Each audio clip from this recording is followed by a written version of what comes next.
¿Qué tal, amigos televidentes? Buenas noches en este 15 de septiembre. Con un poquito de gripe, pero contento de dos cosas. Uno, de celebrar el aniversario de la independencia del país, pero otra y no menos importante, que sí se da por primera vez, el aniversario ya viene unos años, es que el Tribunal Supremo Electoral definitivamente ha dicho cuáles son los candidatos que pasan a la segunda vuelta. Pasa el binomio liderado por el señor Jimmy Morales y el segundo binomio será el que preside o tiene como presidenta o candidata a presidencia a la señora Sandra Torres. Definido esto, ahora empieza un proceso de competencia, de campaña electoral, de segundas partes para ver quién será el triunfador el 25 de octubre. No vamos a hablar de eso, pero sí de cómo queda reconfigurado el Congreso, el poder en el Congreso a raíz de los diputados que tanto sacara Líder como Unidad Nacional de la Esperanza, o el Partido Todos, o el Partido Patriota, o algunos más. ¿Qué ha ocurrido? Y esas alianzas que algunos comienzan a comentar. Con nuestra compañera Silvia Jereda, como todos los martes, hemos invitado a dos diputados y a un analista. Nos referimos al señor Edgar Agsip, que es diputado independiente. Señor Edgar, buenas noches. También a don Roberto Alejos, diputado del Partido Todos y jefe de su bancada. Roberto, buenas noches. Y como analista, José Carlos Sanabria, coordinador del área política de Asís. Pues doña Silvia, entrémosle que tenemos tres y dámosle dinámica a la conversación. Muy buenas noches, bienvenidos a todos. Yo quisiera empezar con Roberto, apelando a su antigüedad, me refiero como presidente del Congreso, y por los muchos periodos que ya lleva ahí. Hay una recomposición definitiva de fuerzas que al menos eso parece el pastel electoral, nuevos agentes, por llamarlos así, o diputados que no habíamos visto anteriormente, una bancada todos fortalecida, una bancada de líder mucho más comprimida y pequeña, al igual que la del Partido Patriota, igual la de la UNE. Vemos a Jimmy Morales entrar con una fuerza relativamente nueva. ¿Cómo se espera que sea el 2016? Roberto, en su experiencia, ¿qué podemos prever con los que están entrando, los que se están quedando y también una nueva generación que hoy llega? Buenas noches otra vez. Gracias, Silvia, Pedro, los compañeros. Brevemente, empieza mañana el tema. Ya mañana la bancada líder no es la misma bancada. Ya vamos a encontrar una bancada diferente, desilusionada. Hay 20 diputados que no repiten de esa bancada actual, que están ya, se hacían probablemente en el Ejecutivo y no van a estar en el Ejecutivo, que ya su actitud el día de mañana, cuando tenemos que escoger o elegir vicepresidente de la República, va a ser otra.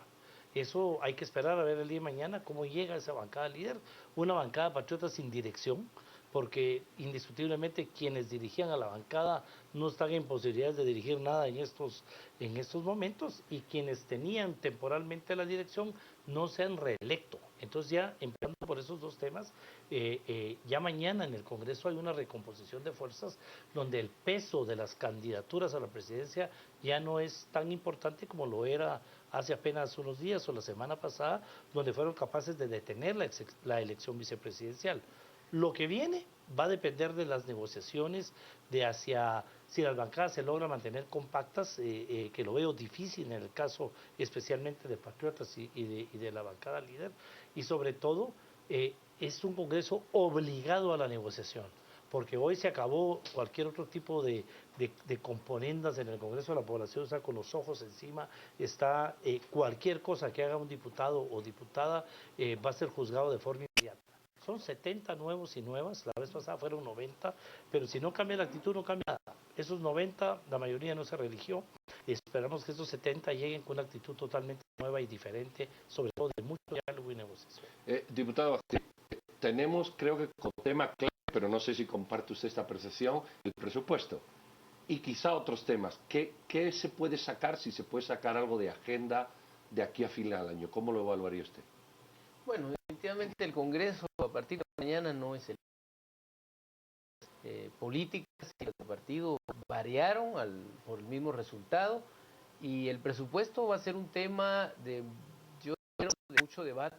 Creo que las cosas son totalmente distintas, da ese despertar de la ciudadanía y la fiscalización que la ciudadanía espero mantenga en función de los actos políticos. Pero el tema del presupuesto hay un factor que no hay que dejar de un lado. La Comisión de Finanzas, que es la que debe dictaminar el presupuesto, lo integra en su mayoría diputados del partido líder, o sea, la mayoría.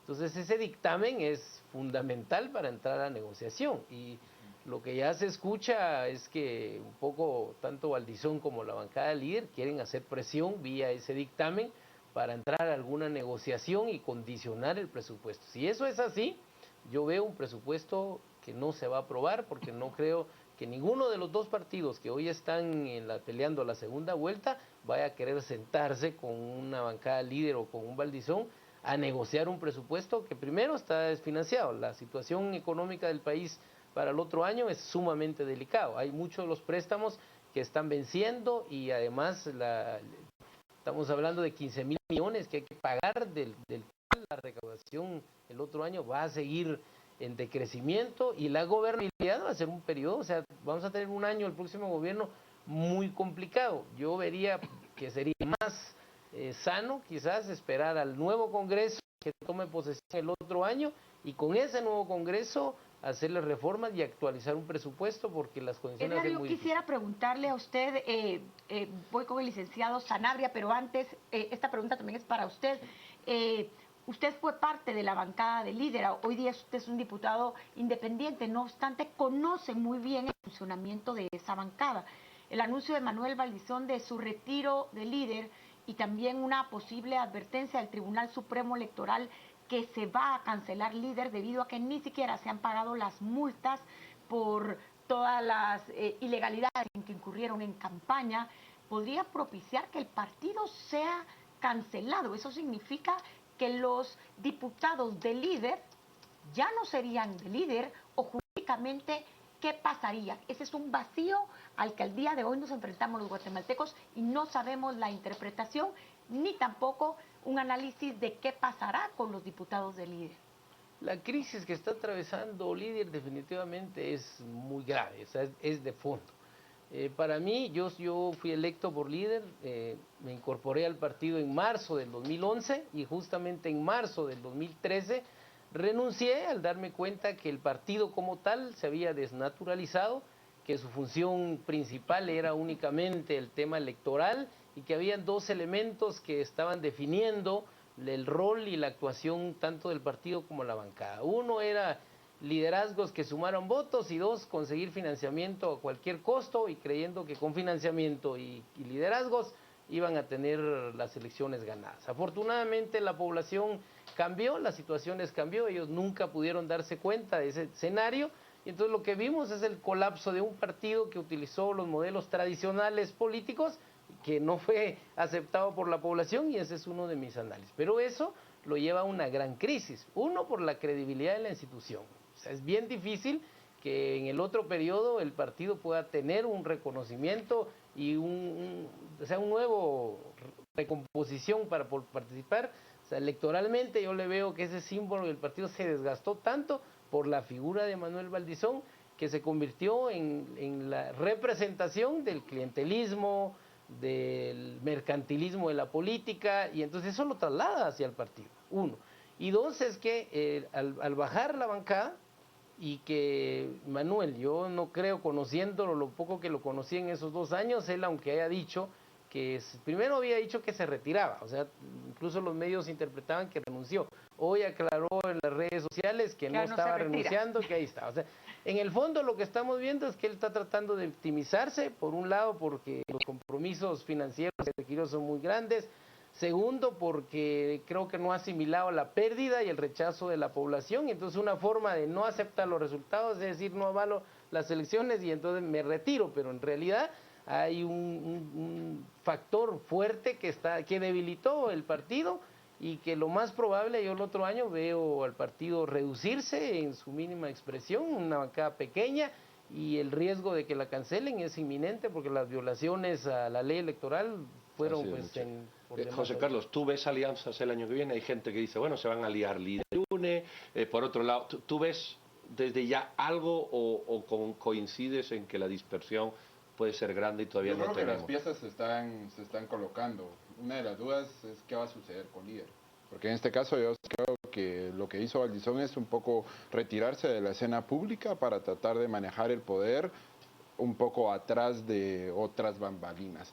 Y acá la decisión o lo difícil que tiene él mantener la bancada cohesionada, principalmente en un contexto donde él en este momento ya no se perfila como el principal líder de oposición, ni mucho menos con expectativas de ganar en la próxima elección como sí lo tenía hace 4 años.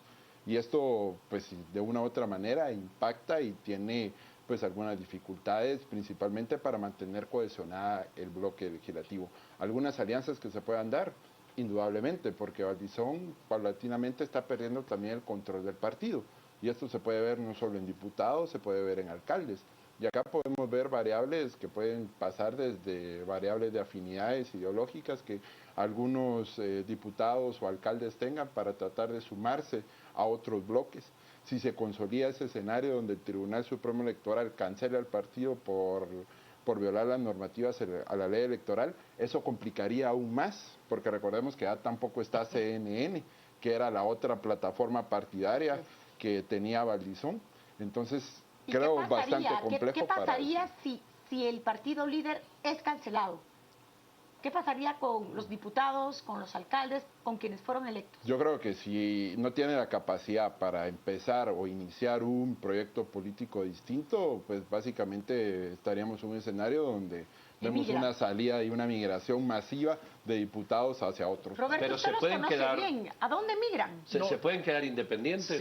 Se convierten automáticamente en diputados independientes, pero aquí hay una situación que lo hace más difícil, porque Manuel no es de los que ha mantenido un segundo liderazgo, de si él no está, entonces va a surgir alguien más a dirigir el partido, porque ya lo decía Edgar, ese partido giraba y ha girado y va a seguir girando alrededor de él y nadie más que él. Y entonces al no estar la figura principal, que es lo que hemos criticado tanto de los partidos políticos tradicionales, el partido automáticamente se muere. De hecho, cuando la figura principal llega a la presidencia, los partidos empiezan a pelear entre sí y paran dividiéndose y desapareciendo. En este caso es peor, porque al no estar Manuel dirigiendo el partido, no hay quien vaya a aglutinar, pero además no hay promesa electoral.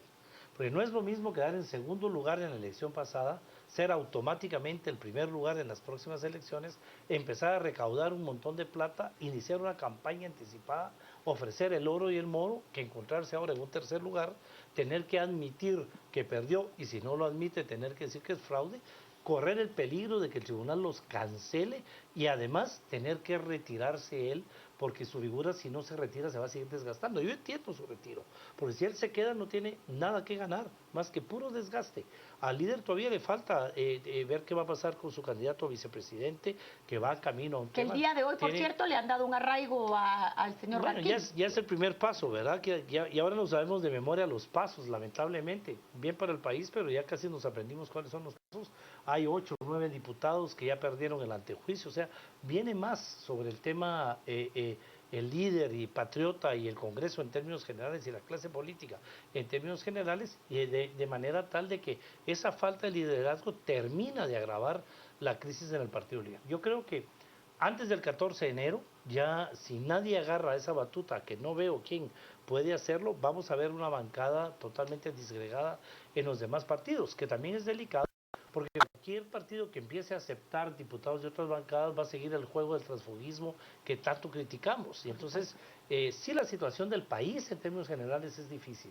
Partido Patriota, un partido oficial que logra meter gracias a la bolsa y a todos los beneficios un buen número de diputados que nadie esperaba y un buen número de alcaldes que se vuelve una sorpresa muy grande también. Todos esperamos que fuera menor, pero sin ninguna dirección, con el mismo error de que una o dos personas lo dirigían y no hay quien lo dirige, un partido líder a punto de desaparecer, donde su dirigente se tiene que retirar, y de ahí lo demás, tiene que buscar el diálogo y la negociación, y este gobierno nos hizo perder la costumbre al diálogo y a la negociación porque nunca se dio. Diputado, sí, ¿qué pasaría, o cree usted que una variable más a todo esto que estamos viendo es que triunfe en segunda vuelta o el señor Morales o la señora Torres? ¿Podría tener repercusión, por ejemplo, si gana el señor Morales, también el análisis que estamos haciendo en la bancada de la UNE, e incluso en otra? O si gana la señora Torres, podría tener esto en el FCN. ¿Ve que estas variables pueden incidir drásticamente como parece ser que otras cosas sí inciden en la bancada líder? En la parte electoral no veo mucha incidencia, el retiro de Valdizón, que eso vaya a afectar el voto del partido, porque lo pudimos ver el resultado de las elecciones. La población ya no acepta que sus dirigentes le digan usted vota aquí, ahora me vota por allá. Creo que ese ya es un avance como país y enhorabuena. Todo este acontecimiento nos ha llevado a una reflexión y la gente ha dicho, bueno, las elecciones me interesa porque lo que estamos eligiendo incide en mi vida y eso ya es fundamental. Lo que sí veo obviamente es la gobernabilidad del próximo año. O sea, allí sí veo lo que va a afectar esos 40 y pico de votos de líder, dependiendo de cómo se va a comportar, si finalmente se van a dividir, si van a crear una bancada independiente, para dónde va a incidir, porque es una fuerza que va a ser importante para lograr los 80 o los 105 Yo quiero que votos. ustedes me hablen muy claramente, ustedes que conocen el Congreso de cerca, ¿para qué lado van a ir los diputados que queden sin un partido y que queden sin un líder? Si son inteligentes, para ninguno. Independientes. Sí, es que yo no veo a un Jimmy negociando con los partidos tradicionales porque pierde totalmente su figura del antivoto. En el momento que él haga cualquier alianza con cualquier partido político, se convierte en un político más. Y aparentemente lo que vemos en las encuestas es que la gente votó por él porque se diferencia de todo el político tradicional. Y si doña Sandra hace lo mismo, de ponerse a comprar diputados, es solo confirmar que los políticos tradicionales actúan o actuamos de esa manera, y eso lo hace mucho más delicado. O sea, tampoco es que hay un gran mercado en la ley de la oferta y la demanda ahora, de que se esté muriendo todo el mundo por ir a comprar a los diputados líderes, ¿verdad? El tema es un tema de esperar. Yo creería que es más conveniente para ellos mantenerse independientes. No solo ellos, también el Partido Patriota se encuentra de esa manera. Estamos hablando de un buen grupo de diputados que van a estar ahí, diputadas, ¿verdad? Que van a estar ahí a la espera, pero que tampoco van a ser pescados por cualquier otro partido político, porque entonces el Congreso volvería a ser más de lo mismo, y entonces la limpieza que está exigiendo las calles seguiría más de lo que ya está sobre el Congreso de la República. Tenemos que cuidarnos en ese sentido. José Carlos, otras bancadas, porque nos hemos entrado en 2 o 3, pero aparece el FCN, aparece Implementar a Todos, aparece también Encuentro por Guatemala. Estas bancadas, digamos, no tradicionales, o de las que no hemos hablado, ¿cómo convergen también creo que en esta? Van a jugar un papel importantísimo, porque precisamente van a ser las bancadas bisagras que van a permitir alcanzar ese número de votos que indudablemente llegue Sandra Torres o Jimmy Morales necesitarán en el Congreso, porque ambos tienen bancadas no mayoritarias. Más grande está la de UNE, por supuesto, menor es la de FCN, pero este conjunto de partidos políticos van a ser clave. Y también creo que son un grupo de bloques legislativos que no van a permitir o no van a incluir a cualquiera de los diputados dentro de sus bloques, principalmente para tratar de resguardar la imagen política, y en ese caso pues van a ser claves y fundamentales en las decisiones. Y si veo que va a ser muy difícil establecer como una agenda legislativa con temas priorizados, si no veo una agenda legislativa donde las negociaciones van a ir casi que ley por ley, entonces no vamos a tener en este caso bloques legislativos manejando una agenda mayoritaria. Sí, eventualmente veo que tal vez algunos partidos minoritarios puedan establecer alguna agenda legislativa, principalmente con transparencia, otros con fiscalización, pero no va a haber una agenda legislativa como hemos tenido intentos en otras legislaturas de bloques mayoritarios, tratar de acomodar pues temas y número de votos. Yo quisiera preguntar, el presidente Alejandro Maldonado dijo claramente en su discurso que su principal propósito es la aprobación de la ley electoral y las reformas que son urgentísimas. ¿Será posible que esa misión que trae el presidente Maldonado pueda ser cumplida de aquí al 14 de enero? Debiera. Yo creo que a mí me encantan las crisis porque son momentos para aprovechar, porque son oportunidades. Son oportunidades. Aquí hay tal confusión de tal manera que es un momento muy oportuno para ponernos de acuerdo y aprobar esa ley que tenemos tantos años de estar peleándola, porque si no vamos a seguir en el mismo juego, eligiendo de la misma manera. ¿Existen las condiciones en estos momentos para doblegar a estas bancadas que se opusieron rotundamente? Creo que ya no les importa, ya sufrieron las consecuencias de no haber aprobado la ley en su momento, ¿verdad? porque ellos son, digamos, el resultado de no haber aprobado la ley en su momento. Hablamos aquí de un Estado colapsado, hablamos de la necesidad de cambiar la ley electoral, la ley de régimen interno en el Congreso que la hemos trabajado tantas veces, la ley de servicio civil, y todos los partidos que están en el poder se niegan a hacerlo, o todos los que van ganando en las encuestas se niegan a hacerlo. Hoy el ambiente es propicio para que la ley se cambie, porque no hay quien encabece encuestas, no hay un segundo lugar que vaya para la otra, no hay nada definido, y deberían de darse cuenta los diputados que la presión de la calle también va a seguir. Son 4 meses todavía y esto no ha terminado y ojalá no termine en materia de seguir presionando al Congreso. Don Edgar, el transfugismo, hemos hablado del transfugismo hasta la saciedad. ¿Usted cree que estamos en ese momento en que los partidos políticos, per se, sin necesidad de ninguna ley, digan ya no queremos más? Usted se va de aquí o se va independiente, como se ha ido usted, pero se va, pero no se viene conmigo. ¿Cree que va a ocurrir o todavía las malas prácticas se van a seguir utilizando? Si no se dan las reformas, que fuera lamentable para el país en un corto plazo, creo que se va a seguir dando. El transfugismo hay que entenderlo que no es en sí mismo una causa. El transfugismo es un efecto del sistema corrupto que tenemos, del sistema político en el país. El hecho que no tengamos instituciones políticas, el hecho que no hayan partidos serios con estructura y organización, es lo que hace. Vemos en el caso de lo que está pasando en Líder, por ejemplo. Entra en crisis, se va al candidato, se queda sin un liderazgo, sin una cabeza, con una amenaza de que el partido lo vayan a cancelar. En otros casos es el desgaste de gobierno. Entonces a muchos diputados, al no tener una bancada fuerte en donde puedan incidir, porque hay que decirlo, en el sistema actual, cuando uno está independiente, un diputado solo o una bancada pequeña, ¿cuánto se puede incidir en el Congreso? Es muy poco, casi nada, y eso provoca el tener que salirse o trasladarse para buscar incidir. Por eso es que el transfugismo solo es un efecto, digamos, de la causa, y yo, aprovechando este momento, sí pediría al presidente de la República, a don Alejandro, que el país hoy le dice que debe asumir el liderazgo que se le dio. Si él asume ese liderazgo y presiona al Congreso y la población, yo creo que sí hay condiciones para pasar las reformas a la ley electoral. Estamos en tema, pero 30 segundos por esto del equilibrio de intervenciones. Convergencia, una izquierda que aparece en 30 segundos. Yo creo que va a ser algo novedoso, ya una agenda interesante. Principalmente creo que se va a enfocar en reforma a la ley electoral, transparencia y fiscalización. Bueno, pues esa es una buena conclusión. Muchísimas gracias, José Carlos, Roberto, Muchísimas Edgar. gracias. Muy amables. Creo que ha sido una conversación muy dinámica. Ustedes en las redes han puesto muchas cosas y nuestro compañero José Antonio Sandoval nos lo va a decir en unos minutos. No se mueva. Gracias, doctor Trujillo. Vámonos a las redes. Tenemos mensajes. Nos dice George, todos son tránsfugas o regresan a la UNE, que es de donde salieron, o se pasan a donde más les convenga. Moni, el que reciba tránsfugas del Congreso se ganará el rechazo de los guatemaltecos. Es mejor que sean diputados independientes.